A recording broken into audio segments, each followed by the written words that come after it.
Bienvenue à toutes et à tous sur Happy Visio, il est 17 heures. Anticiper les imprévus, la prévoyance, un enjeu clé pour les avocats. Cette visioconférence vous est offerte par la MMJ, c'est la mutuelle des métiers de la justice et de la sécurité qui vous protège et vous accompagne.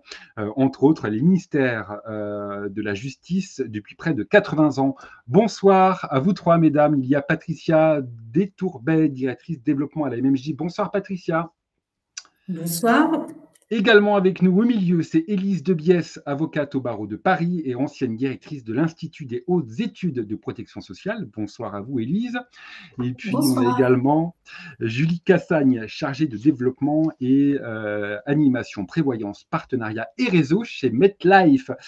Patricia, on va commencer avec vous. La MMJ accompagne les agents du ministère de la Justice depuis près de 80 ans. C'est bien ça ? Tout à fait, Lionel. Effectivement, nous accompagnons, je ferai un focus sur qui est la MMJ et pourquoi nous organisons cette webconférence. Déjà, merci d'être aussi nombreux. Merci Julie, merci Élise, nos sachantes sur le sujet. Nous avions réalisé une webconférence en juin dernier sur la protection sociale au sens large la protection sociale des professions libérales du droit. Alors, on fait un focus auprès des avocats, évidemment, mais également auprès des commissaires de justice et auprès des indépendants de façon un peu plus large. Et lors de cette webconférence de juin dernier, à l'issue, nous avions réalisé un sondage afin de savoir si, un, ça avait été utile, et deux, quelles étaient les thématiques qui étaient souhaitées en termes d'approfondissement. Et donc, à 35%, nous avions 35% d'attentes qui portaient principalement sur la prévoyance, 29% sur la santé, 23% sur la retraite et notamment le cumul retraite-emploi.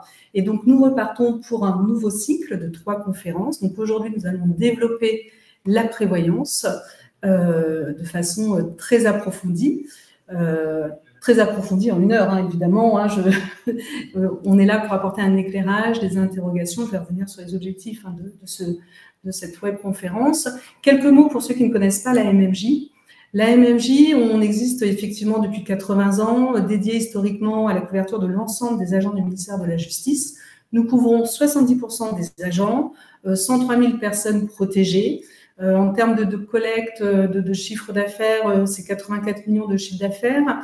En versement de prestations en santé, c'est quasiment 70 millions, 17 millions sur la prévoyance. Et nous sommes un groupe qui a adossé, une mutuelle adossée à un groupe AMA Aesio. La MMJ en 2020 s'est développée dans une logique affinitaire et est devenue la mutuelle des métiers de la justice pour embarquer l'ensemble des métiers de la justice et de la sécurité. Donc, raison pour laquelle aujourd'hui, nous tenons à aller au-delà de la santé et à vous proposer une prévoyance qui soit complètement spécifique. Et donc, pour en revenir sur les objectifs de cette webconférence, pour nous, il est primordial de pouvoir vous apporter un éclairage sur ce qui est fait au niveau obligatoire en matière de prévoyance, d'arrêt de travail. Voilà, je suis avocat, je suis indépendant. Que se passe-t-il quand je suis en arrêt de travail ? Que se passe-t-il quand je me retrouve en invalidité ? Qu'est-ce qu'on entend par invalidité partielle, permanente ? Quels sont les impacts sur ma profession, mon métier, mon cabinet d'avocat, mes honoraires, par exemple, et puis la maternité des avocats qui sont indépendantes ou des commissaires de justice également indépendantes, c'est un véritable sujet. Comment on peut faire à ce niveau-là ? Le décès, on fera un zoom également sur le décès, parce que comment protéger ses proches, comment se préserver aussi à ce niveau-là, avec un focus sur la fiscalité autour de la loi Madelin. Donc un vaste programme. Et pour cela, je suis accompagnée, nous sommes accompagnés aujourd'hui par Élise Debiès, qui nous accompagne sur tout le cycle. Merci Élise notamment. Élise qui est anciennement directrice de l'Institut des hautes études de la protection sociale, qui est intervenue au sein du ministère de la Santé, notamment sur la protection sociale, et qui est très axée sur toutes les questions de protection des données, notamment. Engagée maintenant et avocate au barreau de Paris depuis 4 années sur des sujets aussi de citoyenneté, de solidarité.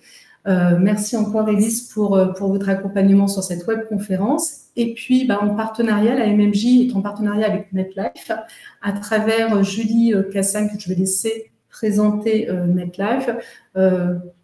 partenariat qui pour nous est important puisque nous sommes convaincus de la pertinence de cet accompagnement et de cette couverture facultative. Donc je laisse la main à Julie. Donc, qui est MetLife, rapidement, pour ceux qui ne connaisseraient pas. Nous sommes donc une compagnie d'assurance américaine qui a plus de 200 ans aux États-Unis, 150 ans aux États-Unis. On est présent en France depuis 1972, donc soit plus de 50 ans. On est 200 collaborateurs en France aujourd'hui et on est distribué exclusivement par nos réseaux de distribution. C'est pour ça que vous ne voyez pas de petite agence MetLife au coin de la rue, mais bien des experts qui parlent de nos solutions. Aujourd'hui, on est là pour parler de prévoyance. Ça tombe bien, c'est notre métier. On fait exclusivement de la prévoyance individuelle. La prévoyance individuelle, qu'est-ce que c'est exactement? Alors, c'est quelque chose d'assez large puisque le premier contrat de prévoyance individuelle, ça reste quand même l'assurance emprunteur. Tout le monde connaît quand on fait un crédit auprès de la banque, c'est un type de contrat de prévoyance individuelle. Et aujourd'hui, on va spécifiquement parler du contrat de prévoyance de protection sociale des travailleurs non salariés avec un zoom sur les professionnels du droit. Donc, on va aller sur un élément particulier de la protection sociale et de la prévoyance individuelle, mais il existe beaucoup d'autres types de prévoyance individuelle. Merci. Alors, cette visioconférence se veut interactive. En bas à droite de vos écrans, vous avez un petit chat où vous pouvez poser toutes vos questions à nos 3 intervenantes du jour. Elles sont avec nous jusqu'à 18h sur Apivisio. Il y aura également des petits sondages, des petites enquêtes. Et si vous voulez bien, mesdames, on va poser la première question à nos participants avec ce petit sondage qui vient d'apparaître sur vos écrans. Qui a une prévoyance individuelle et puis laquelle? Est-ce que vous avez une prévoyance pour les maintiens de revenus? Est-ce que vous avez une prévoyance pour les frais de santé? Est-ce que vous avez les deux ou est-ce que vous n'avez aucune prévoyance? On est bien d'accord, mesdames, que n'avoir aucune prévoyance, c'est pas le top, c'est pas ce qu'il faut. Il n'y a pas de bonne ou de mauvaise réponse, c'est-à-dire que ça dépend de sa situation, c'est toujours pareil, mais effectivement, il faut bien comprendre et être conscient des garanties proposées par le régime obligatoire, c'est ce que Élise va nous apporter aujourd'hui, et si besoin de le compléter, ce que peut apporter un régime complémentaire. Eh bien, la majorité des votants ont répondu qu'ils n'ont pas de prévoyance individuelle à plus de 40%. Voilà. Eh bien, cette webconférence est faite pour vous. Pourquoi? Parce qu'à l'issue, vous vous poserez les bonnes questions, à savoir, est-ce cohérent d'avoir une couverture? Faut-il en prendre une? Quelles sont les questions à se poser? Et effectivement, quand on est indépendant et chef d'entreprise, avant tout, on est plutôt focalisé sur son activité et on oublie un peu sa protection sociale. Donc, l'idée aujourd'hui, c'est de se donner un temps pour se poser les bonnes questions. Donc, moi, je vous retrouve à la fin. Merci à toutes les deux, Élise et Julie. Je vous retrouve pour la conclusion. À tout à l'heure, Patricia. Je pense que le cadre a été parfaitement posé de cette prévoyance qui est un petit peu à dimension variable. On va partir peut-être de la définition qu'en donne le Code de la sécurité sociale. C'est toujours une base intéressante. Donc, ce sont des garanties qui viennent en complément de celles qui résultent de l'organisation de la sécurité sociale. Elles ont notamment pour objet de prévoir la couverture du risque d'essai, des risques d'incapacité de travail ou d'invalidité ou liés à la maternité. Ce sont précisément les sujets qu'on va traiter aujourd'hui. Alors, pas dans le détail, parce que le temps va nous manquer, mais on va essayer de vous dresser un panorama le plus exhaustif possible de ces différents risques couverts par la prévoyance. Donc, ce sont des risques qui sont peu ou pas du tout couverts par la sécurité sociale, dans lesquels on n'a pas forcément envie de se plonger parce qu'une garantie d'essai, c'est vrai que penser à son décès, ce n'est pas très intéressant. Et puis, les professionnels du droit, les professionnels libéraux ont un exercice individuel et donc penser à des garanties qui peuvent être collectives. Enfin, il y a quelque chose d'un petit peu antinomique. Mais ici, aujourd'hui, précisément, on va essayer de voir en quoi des garanties individuelles peuvent venir compléter ces garanties collectives. Donc voilà, l'invalidité, l'incapacité de travail et la maternité. Alors, on va faire donc des focus à la fois sur les avocats et sur les commissaires de justice. Donc, pour avoir des repères un peu très généraux pour l'invalidité d'essai, qui sont donc des garanties de prévoyance qui sont donc servies par des organismes de retraite. On va avoir donc la CNBF, la Caisse nationale des barreaux français, qui va, en plus de la retraite, s'occuper donc d'une garantie invalidité d'essai. Et puis pour les commissaires de justice, c'est la CAVOM, la Caisse de retraite, qui a de la même manière une garantie invalidité d'essai. On verra que pour les avocats, il y a quand même une petite particularité, c'est que pour les IJ, en cas d'arrêt de travail, en fait, il y a une articulation entre la CNBF qui va couvrir les arrêts de travail à partir du 91e jour et l'organisme de prévoyance choisi par le barreau, que ce soit donc la prévoyance des avocats, LPA ou AON, qui va couvrir quelques barreaux, dont le barreau de Paris. Et bien donc, on aura une articulation entre CNBF et AON ou LPA avec un guichet unique qui sera l'organisme de prévoyance. Donc, voilà un petit peu pour les avocats comment ça s'articule avec ce triangle. Ce qu'il faut bien voir quand on est avocat, c'est qu'on a 3 niveaux à envisager. Le niveau national, le niveau du barreau et son niveau à soi. C'est vraiment les 3 couches à bien prendre en compte au moment de voir comment on est couvert et donc ce qui peut nous manquer en fonction de sa situation.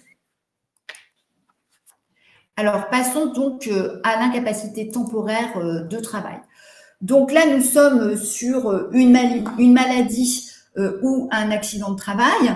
Donc, je vais pas m'étendre sur les conditions dans lesquelles ça doit être déclaré pour faire courir les garanties donc, qui sont prévues. Et puis, on va avoir des spécificités dans le cas des avocats pour les collaborateurs qui ont des garanties particulières prévues par le RIN, le Règlement intérieur national. On a également dans la profession d'avocat des statuts spécifiques, l'avocat salarié. Alors, ça ne concerne pas beaucoup d'avocats, mais il y en a. Et dans ce cas-là, ce sont des salariés comme les autres qui vont être couverts en cas de maladie ou d'accident par la CEPAM pour le début de leur incapacité de travail. Ces avocats salariés, on va les retrouver en toute fin de parcours puisque la CNBF, c'est l'organisme de retraite de tous les avocats, quel que soit leur statut. Mais pour ce qui est donc de ces garanties de prévoyance, l'avocat salarié va être considéré en fait comme un salarié. Donc voilà un petit peu comment ça se passe pour le barreau de Paris. Vous avez l'illustration donc dans la slide qui vous est présentée. On a donc des IJ de 90 € par jour qui vont être servis pour ce qui concerne le barreau de Paris, AON pour les 90 premiers jours et par la CNBF à partir du 91e jour jusqu'à 3 ans maximum. Ensuite, on va passer à un régime d'invalidité si la personne n'a pu reprendre le travail, avec une possibilité aussi de reprise progressive avec le mi-temps thérapeutique. Pour ce qui concerne les professions libérales qui relèvent de la CNAF-PL et donc la CAVOM qui va gérer pour le compte de la CNAF-PL les commissaires de justice, eh bien, le montant de l'indemnité, elle va être calculée en fait sur la base du revenu des 3 années civiles qui précèdent la date de l'accident ou de la maladie, avec un montant maximal donc de 190,55 € par jour, puisqu'on est limité par le RAM, donc le revenu annuel, voilà, pour ce qui concerne les indépendants. Et donc, pour ce qui concerne les indépendants qui relèvent de la CNAF-PL, on est dans un délai maximal de 87 jours après 3 jours de carence. Alors, continuons. Donc, je vous ai dit 90 jours, mais c'est sans... Enfin, il faut prendre en compte les délais de carence. On a des délais de carence qui vont varier selon les circonstances dans lesquelles on se trouve. Si on a eu un accident avec hospitalisation, ou enfin une hospitalisation dans tous les cas, on va avoir donc des IJ qui vont courir dès le premier jour de l'hospitalisation. Si on a donc un accident, donc sans hospitalisation, les IJ vont courir à partir du 9e jour. S'il s'agit d'une maladie, on a un délai de carence de 30 jours, d'accord? Et puis, comme je vous le disais, AON ou LPA, donc l'organisme de prévoyance choisi par le barreau, couvre les 90 premiers jours et ensuite, on a la CNBF qui prend le relais. Donc, ces délais de carence, ils sont hyper importants à prendre en compte, hein, parce que selon la situation dans laquelle on se trouve, on va pouvoir être dans une situation où précisément on n'est pas couvert. Alors, l'idée ici, c'est surtout de vous faire prendre conscience avec un cas concret, donc le cas de notre ami Ali McBeal, de la perte induite de rémunération suite à un arrêt de travail. Donc, par exemple, je tombe dans les escaliers, voilà, je suis arrêtée. Qu'est-ce qui se passe? Combien je vais toucher de mon régime obligatoire et quel est mon manque à gagner? Et du coup, est-ce que j'ai besoin ou pas de prendre un régime complémentaire individuel et à quelle hauteur, évidemment. Donc là, on voit que pour une rémunération de 50 000 € annuels, un BNC de 50 000 € annuels, elle va avoir donc une indemnisation à 90 €, en l'occurrence, alors là, c'est dans le cas ici, c'est à partir du 16e jour, une indemnisation à partir de 90 € par jour pendant 3 ans par son régime obligatoire, et bien du coup, ça veut dire que tous les mois, tous les jours, elle perd 49 €, ça fait à peu près 1 500 € par mois par rapport à ces 50 000 € annuels qui ne seront pas indemnisés. Comment on fait? Est-ce qu'elle a besoin ou pas? Et c'est là toutes les questions qu'on va se poser derrière pour mettre en place une garantie individuelle complémentaire. Et de là, la première question, c'est pour pouvoir souscrire à un régime complémentaire individuel, est-ce que j'en ai besoin? Oui et non. Donc, si la réponse est oui, parce que vous estimez que cette perte de revenus n'est pas supportable pour vous, que ça vous met dans une situation difficile, donc on va souscrire à un contrat complémentaire.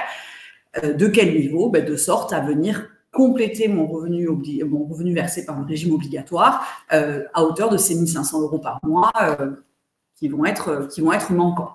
Donc là, la question, vous allez voir des contrats, on va employer des termes qui vont être indemnitaires ou forfaitaires. Je vais vous donner l'explication pour que vous puissiez voir en toute conscience et en toute connaissance de cause quand vous verrez une proposition. Donc, une indemnité forfaitaire, ça veut dire que vous souscrivez pour 1 500 € par mois ou pour, on a dit, 49 € par jour de façon forfaitaire. Donc, quel que soit votre niveau de revenus et quel que soit ce que vous avez souscrit, vous souscrivez un contrat pour 49 € par jour à partir du Xème jour que vous avez défini, et bien vous recevez forfaitairement ce montant-là. Si vous souscrivez à une prestation indemnitaire, vous dites moi, mon revenu annuel, c'est 50 000 €, je couvre mes 50 000 € et avant de vous indemniser, l'assureur vous demandera le justificatif issu de votre régime obligatoire et vous versera de façon indemnitaire le delta entre le revenu que vous avez couvert et ce que vous avez effectivement perçu par votre régime obligatoire, de sorte à reconstituer votre revenu. Voilà la différence entre ces deux termes-là. Vous allez me dire, oui, on a couvert mon revenu, mais quid des charges du cabinet? Les charges fixes de votre cabinet, type les loyers, l'électricité, l'eau, etc., vos salariés, vos assurances et compagnie, ça c'est pas votre rémunération, mais ça fait bien partie des frais généraux permanents du cabinet. Donc, c'est une garantie spécifique à votre contrat de prévoyance que vous allez souscrire qui permet de couvrir ce type de charges. Autant les indemnités journalières pour les revenus couvrent jusqu'à 3 ans d'arrêt de travail. De façon générale, les frais généraux permanents sont couverts de façon standard pendant 1 année et ensuite on peut monter jusqu'à 2 ans en fonction des contrats. Ensuite, ce qui est important de définir, c'est à partir de quand j'ai besoin d'être couvert. On a parlé tout à l'heure des franchises du régime obligatoire, 0 jours en cas d'hospitalisation, 9 jours en cas d'accident et 30 jours en cas de maladie. Il en est de même pour le régime complémentaire. Est-ce que j'ai besoin d'avoir ma rémunération à 100% assurée au bout de 0 jours, 15 jours, 1 mois? L'important, c'est de le définir vous. Il faut quand même garder en tête que, quelle que soit la durée choisie, plus on se fait indemniser tôt par le régime obligatoire, évidemment, je vous le donne dans le mille, plus le contrat va coûter cher. Donc, l'important, c'est de se dire, est-ce que moi, j'ai la capacité, avec la trésorerie que je génère sur mon activité, de faire mon propre assureur pour couvrir, par exemple, et avoir sur mon compte un mois de charges et de frais pour mes revenus et mes charges fixes du cabinet, et de me dire, pendant un mois, je n'ai pas besoin d'avoir une assurance complémentaire, et au bout d'un mois, je mets en place quelque chose de plus. Voilà, c'est les questions qu'il faut se poser pour définir la durée des franchises qu'on va mettre en place. Ensuite, dans les contrats, on parle aussi souvent des maladies non objectivables, donc tout ce qui va être pathologie du dos, les problématiques psychologiques. Ça fait souvent partie des petites clauses d'exclusion des contrats de prévoyance ou avec des limitations. C'est un sujet sensible pour beaucoup d'assureurs. Il y a beaucoup d'arrêts de travail qui sont liés à ça, hein, des burn-out, il y en a beaucoup. C'est des points d'attention sur vos contrats. Regardez bien comment ces pathologies et ces problématiques sont prises en charge. On peut souvent trouver des conditions d'hospitalisation pour le dos, pour le psy. On peut parfois, sur certains contrats, racheter les conditions d'hospitalisation pour l'un et ou pour l'autre, parfois que pour l'un ou que pour l'autre. Ce que je peux vous dire, c'est que chez MetLife, en tout cas sur cette partie-là, on va couvrir nous pendant 1 an sans condition d'hospitalisation les pathologies liées au dos et au psy. Et à l'issue d'une année, si l'arrêt maladie se poursuit pour continuer à percevoir pendant 3 ans les indemnités journalières, il faudra justifier d'une hospitalisation pour poursuivre la couverture. Pour ce qui est de la prise en charge du mi-temps thérapeutique, il faudra le regarder attentivement également sur votre contrat de prévoyance complémentaire. Souvent, c'est pris en charge alors, c'est souvent pris en charge et souvent avec une nécessité quand même d'avoir un arrêt de travail précédemment. Enfin, on commence pas, on n'arrive pas, bonjour, je suis en arrêt de mi-temps thérapeutique. C'est à l'issue de mon arrêt de travail pour maladie, j'enchaîne sur un mi-temps thérapeutique pour une reprise progressive de mon activité. Voilà, donc c'est des points importants qu'il faut aller creuser pour comprendre comment on est couvert là-dessus.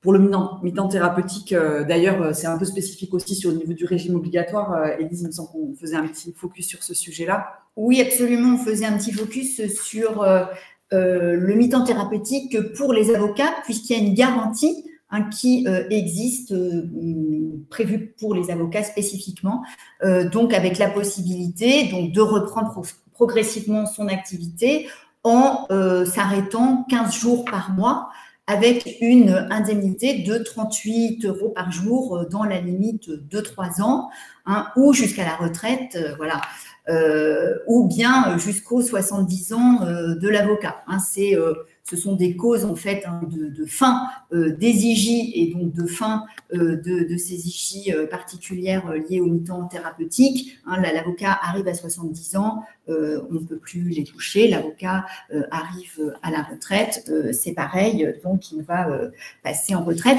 Ou bien l'avocat n'est toujours pas en état de reprendre le travail au bout de 3 ans et donc il va pouvoir basculer sur un régime d'invalidité. Alors, cette spécificité garantie mi-temps thérapeutique pour les avocats, attention parce que seules certaines pathologies y ouvrent droit. Hein, je ne vais pas les lister, mais elles sont sur la slide. Hein, donc, ça fait partie des choses à bien regarder qu'indiquait Julie. Hein, vérifiez bien que c'est inclus. Hein. Mais donc, pas de cotisation particulière en plus hein, pour ce mi-temps thérapeutique. Pour ce qui est donc des commissaires de justice, hein, on est dans le régime, on va dire, de droit commun. On est dans le régime de droit commun des professions libérales réglementées qui peuvent maintenant également bénéficier du dispositif de temps partiel thérapeutique.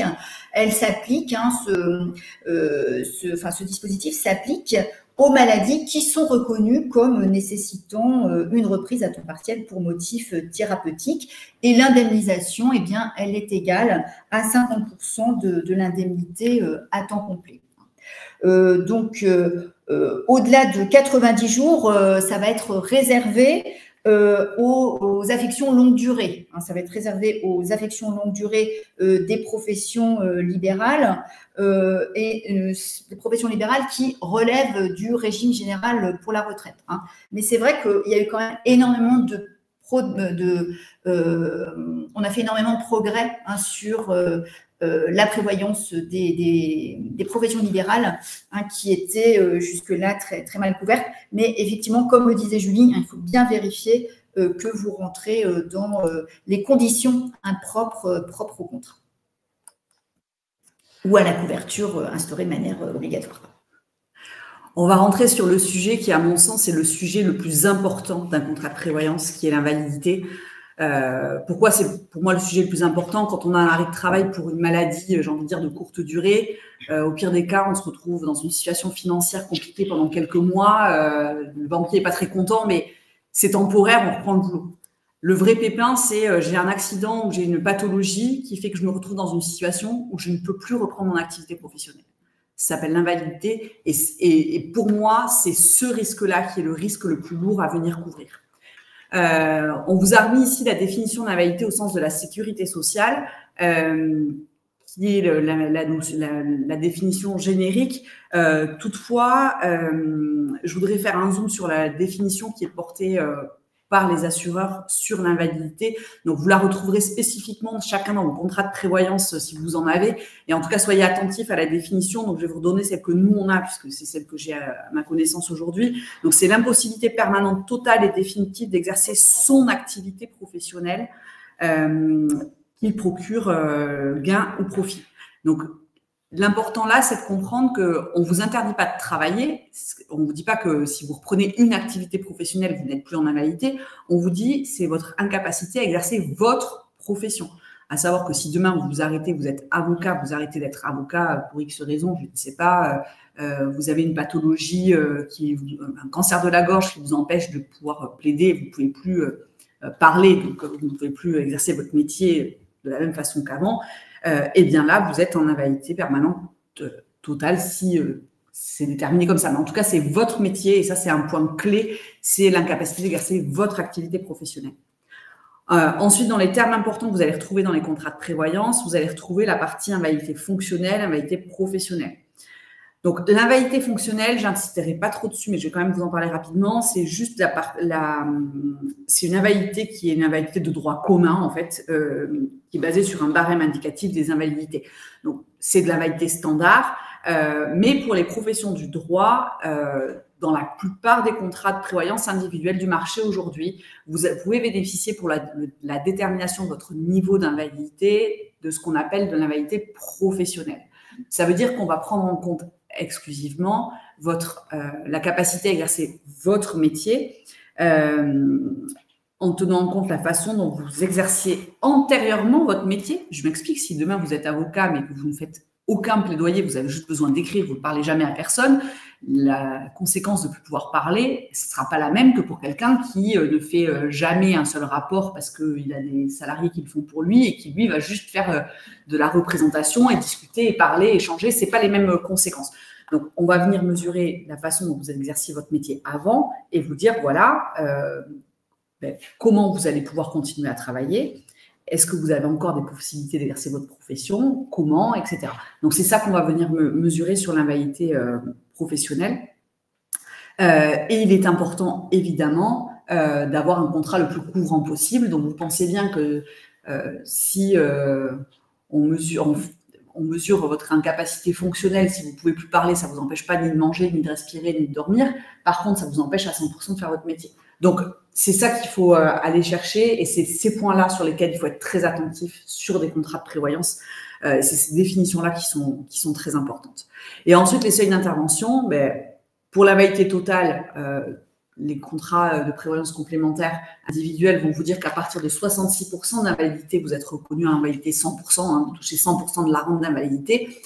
En dessous, vous touchez un prorata de la rente. Il y a différentes formes de calcul. La plus protectrice étant de dire le calcul du taux s'appelle le N sur 66. Donc, c'est votre taux d'invalidité divisé par 66. Ça vous donne le pourcentage de la rente que vous avez touché en fonction de votre taux d'invalidité partielle. C'est un peu compliqué tout ça, mais j'espère être assez claire dans ce que je raconte. Sur les contrats de prévoyance pour les professions libérales et les professions réglementées du droit, les professions souvent aussi médicales et paramédicales, on va être sur une invalidité qui est indemnisée à partir de 16% d'invalidité. Donc, à 16%, vous touchez 16/66e de votre rente.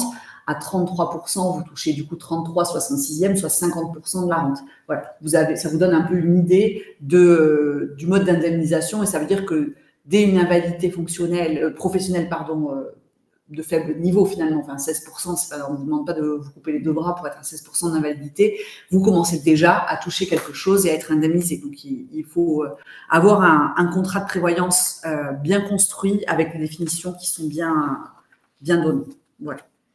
Merci beaucoup, Julie, parce qu'effectivement, ces clauses sont complexes et je pense que ces explications très claires permettent de les comprendre. Et merci également d'avoir mis le doigt sur vraiment cette invalidité qui est en fait un risque rare mais extrêmement grave pour une profession libérale.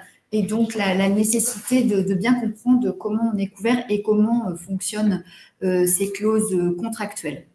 Donc, en termes de régime obligatoire, eh bien, on le disait tout à l'heure, la Caisse nationale des barreaux français gère également une garantie invalidité qui va prendre le relais de l'incapacité de travail jusqu'à une retraite qui peut être une retraite anticipée, donc qui va donc démarrer à l'âge de 62 ans. Cette rente invalidité, donc, elle est versée par l'ASMBF en cas d'incapacité totale d'exercer. Elle est de combien? Eh bien, elle va être pour un avocat qui a moins de 20 ans d'exercice de 50% du montant de sa retraite de base. Pour un avocat qui a plus d'activité, on va avoir donc un montant proportionnel. Voilà, donc vous avez quelques précisions, puisque là aussi, on a un complément en fait par le contrat souscrit par le barreau auprès des organismes de prévoyance dont on a déjà parlé. Et donc, le barreau de Paris, par exemple, avec AON, octroie un complément à la rente invalidité permanente selon l'ancienneté. Et ce complément, il va être entre 8 320 et 2 920 € par an. Voilà, donc tout ça est effectivement extrêmement intéressant à connaître pour savoir si on est suffisamment bien protégé ou pas. Pour ce qui est donc des commissaires de justice, eh bien, on l'a indiqué aussi tout à l'heure, la CAVOM a aussi donc une garantie invalidité avec des conditions, cesser toute activité professionnelle. Et puis donc on a un délai de carence donc de 6 mois pour un taux d'invalidité égal ou supérieur à 66 €. Et cette rente invalidité, elle va être versée classiquement jusqu'à la date de liquidation des droits à la retraite complémentaire. Pour un taux d'invalidité de 100%, on va avoir un montant fixé selon la classe de cotisation, puisqu'on va avoir plusieurs classes de cotisation possibles. Et entre 66 et 100%, eh bien, le niveau de la rente est proportionnel au taux d'invalidité, pour ce qui est de la CAVOM. Alors, nous allons terminer cette séquence invalidité et passer au décès. Est-ce qu'on a un petit questionnaire peut-être à On va faire le petit questionnaire, si vous voulez, pas de souci. Il va arriver sur vos écrans. Le voilà avec 2 questions pour vous. Savez-vous comment vous êtes couvert en cas d'invalidité? Oui ou non? Première question. Puis la deuxième ensuite arrive. Avez-vous souscrit à une rente éducation? Oui ou non? C'est à vous de répondre bien, à ces 2 questions proposées par nos intervenants du jour pour cette visioconférence qui vous est offerte par la Mutuelle des métiers de la justice et de la sécurité qui vous protège et vous accompagne, entre autres les agents du ministère de la Justice depuis près de 80 ans. On y va pour les réponses, c'est parti. Eh bien, plus de 70% des participants ont répondu. Savez-vous comment vous êtes couvert en cas d'invalidité? Non à cette première question. Pour la deuxième, j'ai bien peur que ce soit le même résultat. Avez-vous souscrit une rente éducation? À 80%? Nos participants répondent non. Vous en pensez quoi de ces réponses? Est-ce que ça vous surprend? Je dirais que malheureusement, ça ne me surprend pas parce que finalement, C'est des sujets, on n'a pas envie d'en parler. Enfin, on n'a pas envie de traiter de ces points-là. Maintenant, c'est des sujets importants parce que c'est l'avenir de nos familles qui est en jeu. Donc, c'est des sujets qu'il ne faut pas négliger et ne pas en parler et ne pas mettre en place ce qu'il faut, ça n'exclut pas le risque. Donc, il vaut mieux, au contraire, anticiper, prévoir, mesurer sa situation, les besoins de sa famille, ses besoins à soi, pour se dire, ben voilà, au moins si demain il m'arrive quelque chose, ben, la situation elle sera sous contrôle. Donc, et au contraire, je pense que ça nous sécurise aussi dans notre approche du quotidien quand on sait que le pire est anticipé. Absolument, Julie, et d'où l'intérêt sans doute de ce webinaire pour essayer en tout cas de partager avec vous l'information nécessaire à cette anticipation. Alors, les garanties d'essai, donc on avait fait un petit résumé là d'un capital d'essai, puisqu'on a 2 types de garanties en cas de décès, et précisons d'ores et déjà que pour les avocats, il s'agit d'avocats qui sont en activité, pas d'avocats à la retraite. Donc, on a 2 types de garanties, capital et rente. Pour ce qui est du capital d'essai servi donc par la CNBF, puisque donc on a une garantie invalidité d'essai qui est couverte par la CNBF. Vous cotisez pour ça. On avait fait un petit résumé ici de 50 000 €. En réalité, c'est plus précis selon que le décès soit dû à une maladie, un accident ou un accident de la route. Pour une maladie, c'est 34 302 €. Pour un accident ou un accident de la route, c'est 68 603 €. Alors, attention, ce capital d'essai versé par la CNBF, il est versé à l'époux, donc au conjoint marié. Contrairement au capital d'essai donc qui peut être versé par AON ou l'organisme de prévoyance choisi par le barreau, où on a une clause de désignation qui vous permet de faire un choix. Voilà, pour ce qui est de la CNBF, donc le premier destinataire, c'est le conjoint marié, et puis ensuite, à défaut, on a donc une hiérarchie qui permet d'attribuer ce capital aux enfants à charge. Donc, ce capital, il peut être donc complété, je le disais, par un complément, donc qui va être versé par l'organisme de prévoyance avec plus de liberté. En revanche, par expérience, il ne faut pas oublier d'exercer cette clause de désignation parce que sinon, une fois qu'on est décédé, évidemment, c'est trop tard pour choisir à qui est affecté ce capital. Mais c'est une expérience vécue. Alors, on a aussi un capital orphelin, donc qui est prévu par la CNBF. Ce capital orphelin, il est de 4 357 €, donc pour un enfant de moins de 21 ans. La rente orphelin, pareil, elle va concerner donc soit les enfants de moins de 21 ans ou bien de moins de 25 ans s'ils poursuivent des études.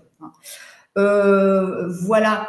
La rente conjoint, en fait, c'est l'équivalent d'une pension de veuvage ou de réversion quand l'épouse est plus âgée, sans condition de ressources pour les avocats. Donc, voilà ce qui est prévu pour les avocats. Le capital AON, oui, on l'a dit, donc il va être doublé en cas d'accident et triplé en cas d'accident de la circulation.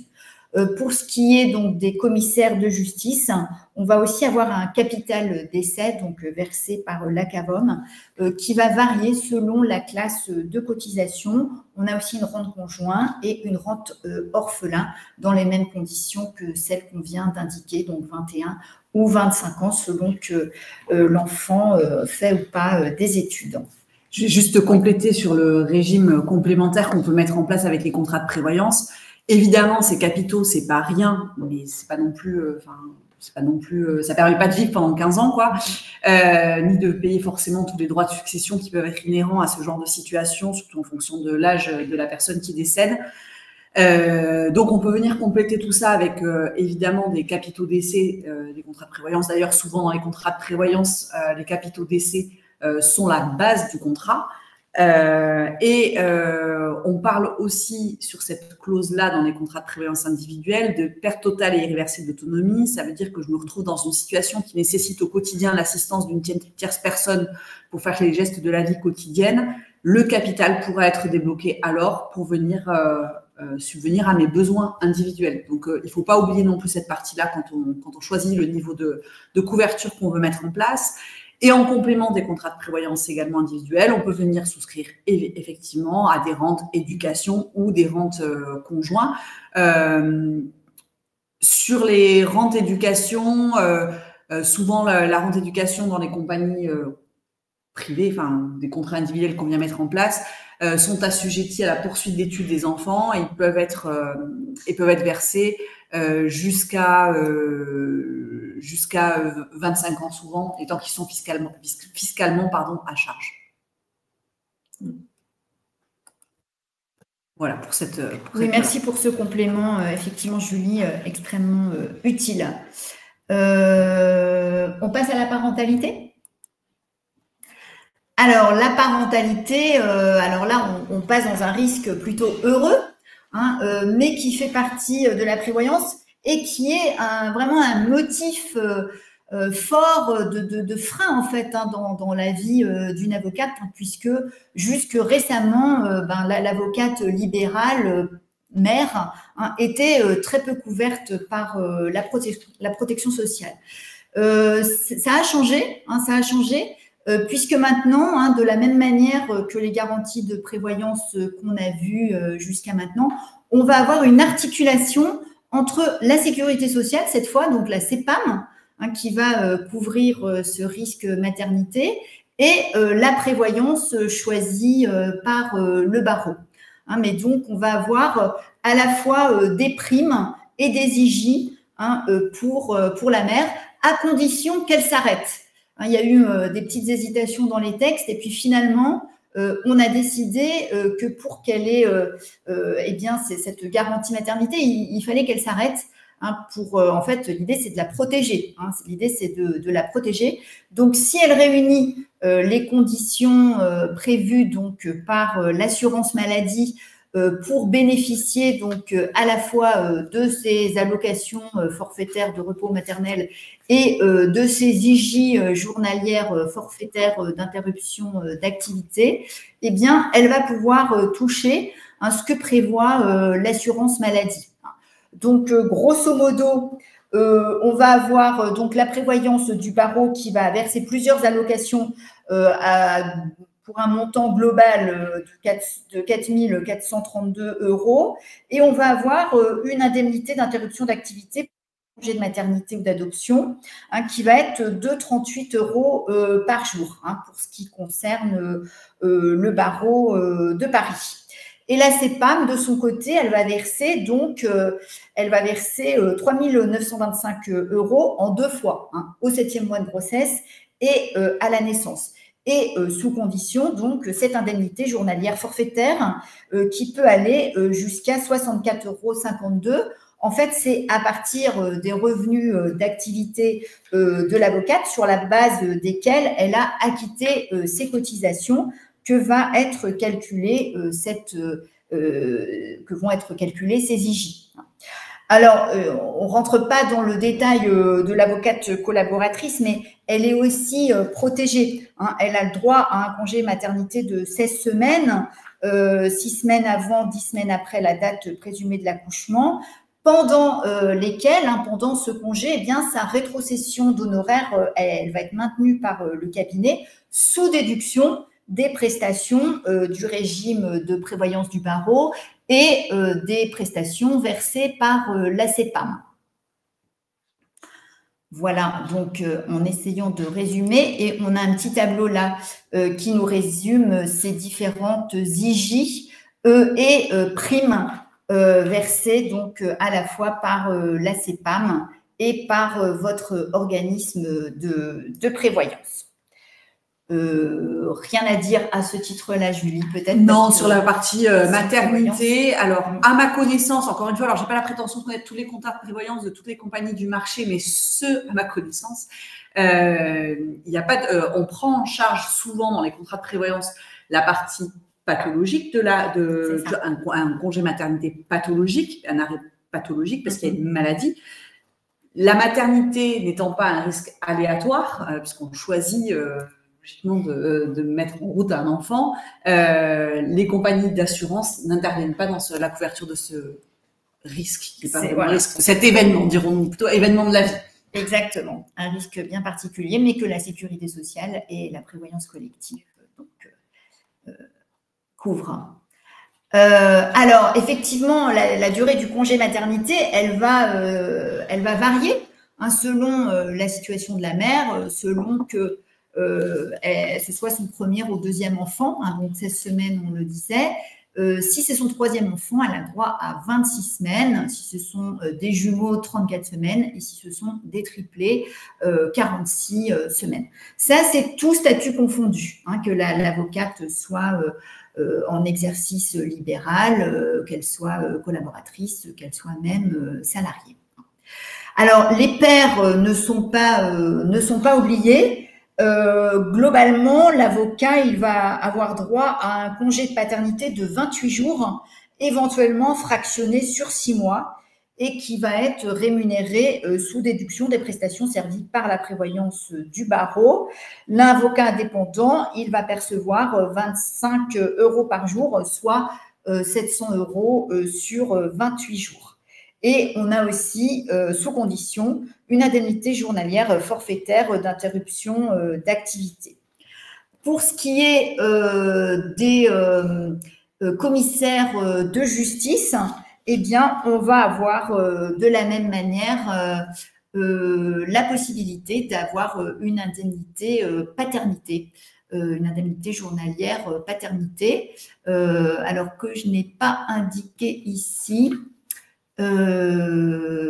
Mais il s'agit de 25 jours maximum. On avait dit que pour les avocats, il s'agissait de 28 jours. Pour les professions libérales qui ne sont pas avocats, on a des règles un petit peu différentes puisque c'est les règles, le statut de droit commun en fait, de protection sociale des professions libérales.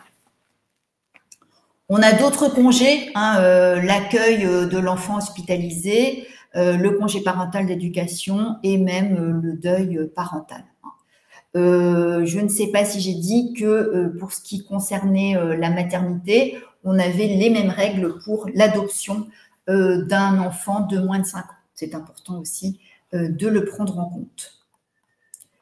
Donc, la mère avocate n'est plus totalement oubliée, même si, bien entendu, ça reste un défi d'être maman et profession libérale.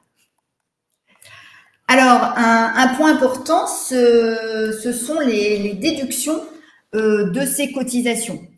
Alors, on appelle ça les contrats Madelin, de manière un petit peu globale.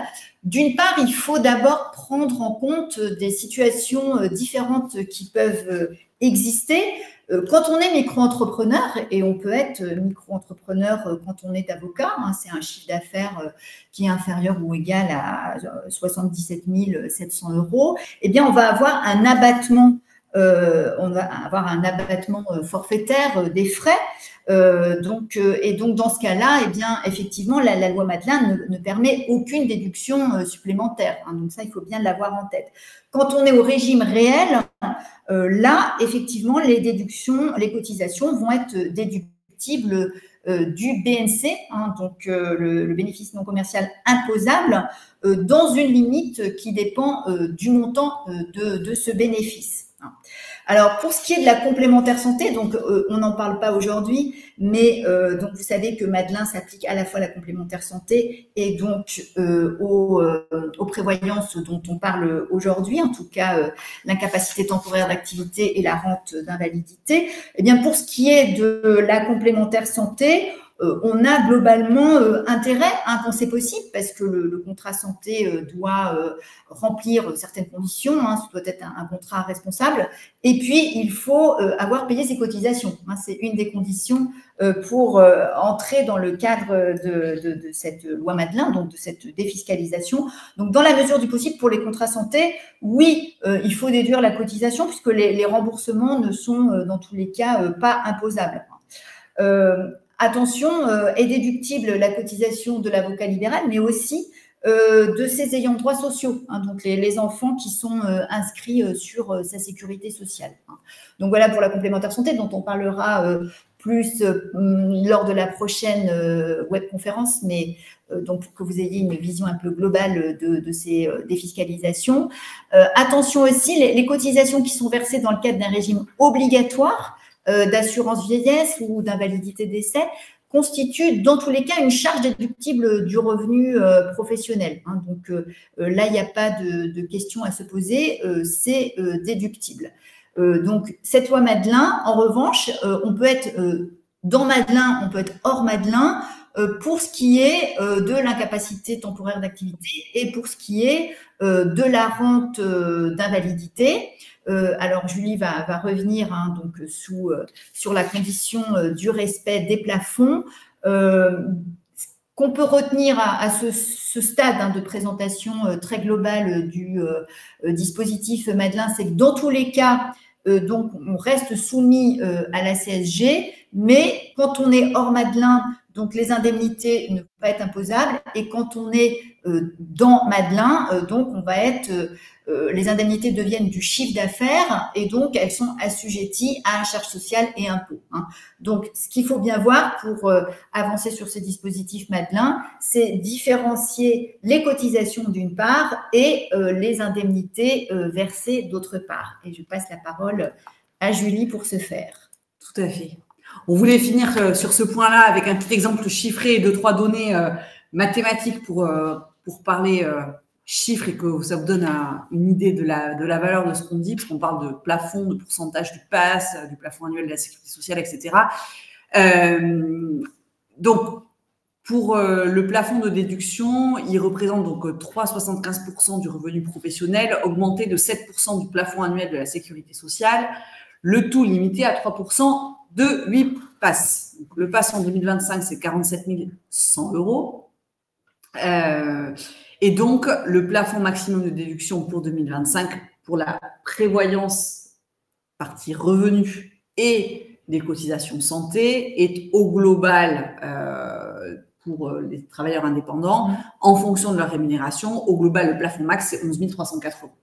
Si on prend un exemple pour aller dans du chiffré, donc si on a un revenu de 60 000 euros, le plafond de déduction Madelin, il est de 3,75% de 60 000 plus 7% du PASS, ça fait 5 547 euros tel qu'indiqué ici. Donc avec ces 5 547 euros, vous pouvez venir financer votre mutuelle, les frais de santé, et la partie prévoyance pour la couverture du revenu. Pour ce qui est de la fiscalité des prestations, donc les indemnités journalières, arrêt de travail avec poursuite d'activité, c'est-à-dire que vous êtes arrêté temporairement, vous reprendrez demain votre activité. Donc, et comme vous l'avez très bien dit, Élise, il y aura prélèvements sociaux et impôts sur les revenus. Si on fait un arrêt définitif de l'activité professionnelle, c'est-à-dire que vous avez une invalidité permanente totale et vous ne reprendrez pas, les indemnités journalières sont assimilées sur votre fiche d'imposition à des pensions et rentes viagères, d'accord, et donc sont soumises à la CSG CRDS pour les rentes. Là, je parle des indemnités journalières pour tout ce qui est de la partie capitaux décès. Alors, on va dire que la littérature est large sur le sujet, sur la partie de la déduction Madelin de la partie capitaux décès sur les contrats de prévoyance. Il y a des exceptions, mais la règle de base, j'ai envie de dire, c'est que quand une prestation est versée en capital, elle ne sera pas déductible en Madelin au niveau de la cotisation. La cotisation qui représente ça ne sera pas déductible en Madelin. Quand c'est une rente, ça sera déductible en Madelin. Voilà, ça c'est l'accord commun de voilà. C'est ce qu'on va retenir. Ce qu'on va retenir aujourd'hui. Exactement.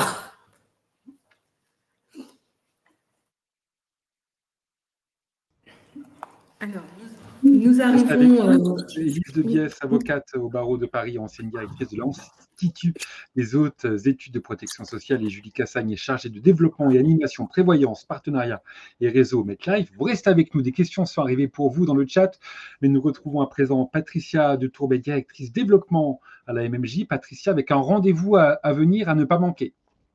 Tout à fait, merci Lionel. Donc merci pour ces interventions très qualitatives, Julie et Élise. Donc je rappelle juste qu'on est dans un cycle de 3 webconférences. La prochaine aura lieu le 3 juin. Nous vous souhaitons très nombreuses sur les problématiques de santé. Pour autant, avant d'aller sur les questions-réponses, nous avons besoin de faire un sondage de consentement afin de vous donner du contenu et de l'information sur ces thématiques.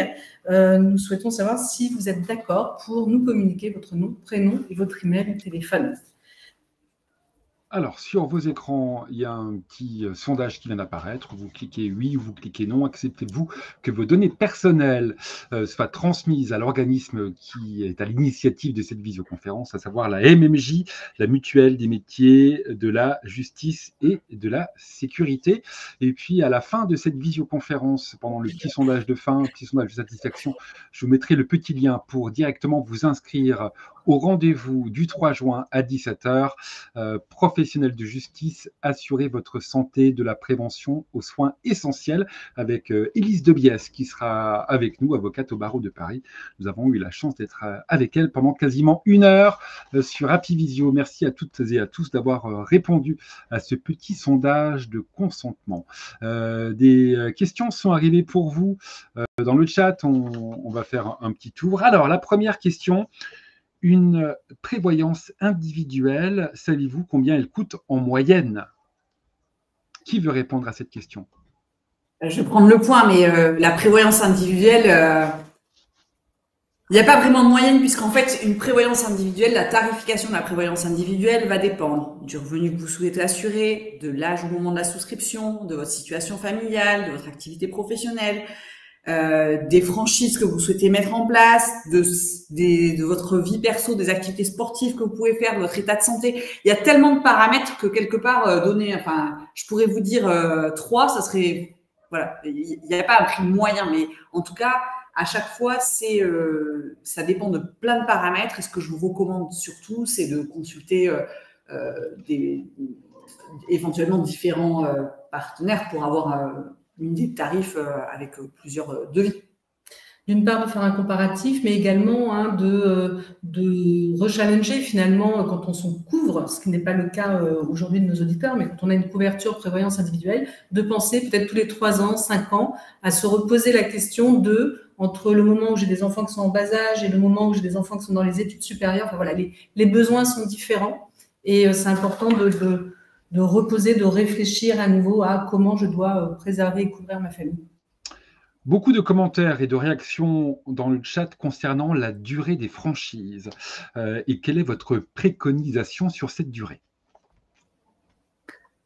Alors, là-dessus, vous allez dire que je fais des réponses de Normand. Enfin, je réponds pas à la question, mais c'est encore une fois, comme je vous l'ai dit tout à l'heure, je pense que la clé dans tout ça, c'est d'avant tout de réussir à être, à mon sens, un peu votre propre assureur sur 1 mois, quoi. Ayez 1 mois de trésor pour faire tourner votre activité sans que vous puissiez bosser. Que si demain vous avez un pépin, vous ne soyez pas à vous dire, ah mince, ils vont fermer mes bureaux, mon loyer va pas être payé. Enfin, voilà. Ayez 1 mois de côté pour être tranquille.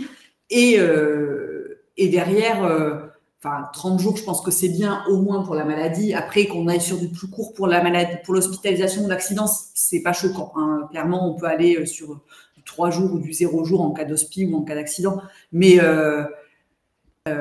c'est toujours mieux d'avoir ces 30 jours sous le coude, parce que on peut prendre des garanties plus tôt, mais plus vous couvrez tôt, plus ça coûte cher. Donc, le bon compromis, à mon sens, c'est 30 jours. Autre question arrivée pour vous dans le chat. Jusqu'à quel âge faut-il être couvert par un contrat de prévoyance? Jusqu'à la fin de sa carrière. Et la carrière est longue. La carrière peut être longue. Sachez aussi qu'il existe aujourd'hui, et MetLife en fait partie, des acteurs sur le marché où on peut garder un contrat de prévoyance et on est couvert en indemnité journalière et invalidité jusqu'à 70 ans, avec une souscription possible jusqu'à 69 ans. Donc ça permet de couvrir aussi les gens qui sont en cumul emploi-retraite. Donc aujourd'hui, vous continuez à travailler en cumul emploi-retraite parce que vous en avez besoin, eh bien vous pouvez continuer à avoir un contrat de prévoyance pour vous couvrir en cas de maladie ou en cas d'invalidité. Donc c'est quelque chose d'important qui est à noter. Oui, c'est ce qu'on disait, hein, la prévoyance s'arrête avec la retraite ou à 70 ans. Donc, effectivement, à 70 ans, on va imaginer que l'avocat, il est soit en cumul emploi-retraite, soit il n'a pas du tout pris sa retraite. Mais effectivement, ce cumul emploi-retraite, c'est une situation assez fréquente chez les avocats. Donc, la possibilité d'être en arrêt maladie en cumul emploi-retraite, c'est quand même bon à savoir. Hein, c'est-à-dire, on peut avoir des IJ quand on est en cumul emploi-retraite jusqu'à 70 ans. Est-ce que vous souhaitez une autre question? Si oui, la voici. Pouvez-vous revenir sur les rentes éducation du régime obligatoire et du régime complémentaire? Qui veut répondre à cette question? Alors, les rentes éducation en cas de décès du professeur libéral, qu'il soit avocat ou qu'il soit commissaire de justice. Revenir, je ne sais pas sur quel point exactement, on l'a dit, donc jusqu'à 21 ans ou 25 ans si l'enfant fait des études. Et donc, on a un montant alloué par la CNBF de 4 500 € environ, donc un capital orphelin, et puis effectivement une rente qui peut être mise en place. Mais là, effectivement, c'est peut-être plus au niveau de la prévoyance individuelle que les choses vont devenir intéressantes. En prévoyance individuelle, vous pouvez venir compléter ce montant, du montant que, j'ai envie de dire, vous souhaitez pouvoir couvrir. Et encore une fois, ça fait aussi partie des paramètres qui justifient l'évolution du tarif de la prévoyance, parce que plus on couvre des montants importants, évidemment, plus ça va coûter cher. Mais en tout cas, ça vous permet de garantir un minimum d'aide aux conjoints survivants pour financer les études des enfants, l'allocation d'un appart, enfin, voilà, la vie qui continue. Et l'autre point que je voudrais souligner quand même, qui est important, parce que je l'ai dit tout à l'heure, mais je voudrais vraiment insister dessus, c'est très, très important. Quand on laisse un enfant en situation de handicap, dans certaines compagnies, dont MetLife, la rente éducation devient viagère. Ça veut dire que ça reste pas tant qu'il est enfant, ça le suit aussi sur sa vie d'adulte. Et donc là, vous protégez votre famille vraiment. Dernière question arrivée. Vous voulez rajouter quelque chose, Patricia? Non, c'est bon, mais c'est important, effectivement, la spécificité pour l'enfant handicapé sur la rente viagère. C'est important de le notifier. Lionel? Oui, j'ai encore une question qui est arrivée dans le chat, si vous voulez. Ça concerne les ITT. Comment couvrir mes charges et quelles sont les charges prises en compte et quel plafonnement? Donc, en cas d'arrêt de travail, d'incapacité temporaire de travail, donc ITT, effectivement, j'en ai parlé tout à l'heure en introduction, enfin au début de la présentation, c'est la partie des frais professionnels qui va venir couvrir. Donc ça s'appelle au hasard soit les frais pro, soit les frais généraux permanents en fonction des compagnies, en fonction des contrats. Le plus souvent, ça permet de couvrir tout ce qui est charges d'exploitation qui sont identifiées comme des charges d'exploitation au plan fiscal sur votre bilan. Vous allez retrouver donc tout ce qui est loyer, charges locatives, tout ce qui est eau, électricité, chauffage, téléphone, les assurances, les impôts et les taxes professionnelles, les salaires et les charges du personnel habituel de votre activité, les charges sociales personnelles de l'assuré, les cotisations syndicales. Après, tous ces éléments-là sont souvent listés dans les conditions générales de votre contrat de prévoyance. Allez repointer tout ce qui est couvert. Vous le retrouverez de façon détaillée sur le contrat. Merci beaucoup, Patricia Détourbe, directrice du développement à la MMJ. Est-ce que vous allez nous faire le petit mot de la fin, s'il vous plaît? Eh bien, écoutez, le mot de la fin, je remercie vivement Elise de Biès et Julie Cassagne pour leur intervention, ainsi que Apivisio et vous, Lionel, pour votre accompagnement. On est sur un sujet complexe, sujet sur lequel nous devons nous projeter sur des risques lourds. Et on le voit bien par rapport aux personnes qui sont avec nous aujourd'hui, puisque 70% ne sont pas couvertes à titre individuel. Nous espérons que cette webconférence vous apportera cette prise de conscience, cet éclairage sur finalement, au regard de ma situation, Voilà, je sais aujourd'hui ce à quoi j'ai le droit avec la Caisse nationale des barreaux français, ce à quoi j'ai le droit avec Aon, LPA, et puis comment, à titre individuel, je peux me prémunir et me protéger. Avec pléthore de questions à se poser sur, on l'a dit, le risque lourd. Je tiens à revenir sur le risque lourd, qui est l'invalidité et qui est le risque finalement le plus impactant pour un professionnel, pour une profession libérale. Donc nous espérons véritablement que ça vous aura apporté cet éclairage et nous vous souhaitons nombreux sur la prochaine thématique autour de la santé. Exactement, et ce sera eh bien, au mois de juin, ce sera le 3 juin à 17h avec cette visioconférence professionnelle de justice, assurez votre santé de la prévention aux soins essentiels. Et dans quelques secondes, un petit lien va s'afficher sur vos écrans directement, vous pourrez vous y inscrire. Je rappelle également que cette visioconférence sera disponible pendant 1 an, donc jusqu'au 28 janvier 2026 en replay sur le site d'Apivisio, www.apivisio.com, et vous pourrez télécharger également le support de présentation de nos 3 intervenantes. Je vous souhaite, Élise de Diès, avocate au barreau de Paris et ancienne directrice de l'Institut des hautes études de protection sociale, Julie Cassagne, chargée de développement, animation, prévoyance, partenariat et réseau MetLife, et Patricia Detourbe, directrice du développement MMJ, une très belle soirée et je vous dis à très bientôt sur Apivisio. Merci. Merci. Au revoir.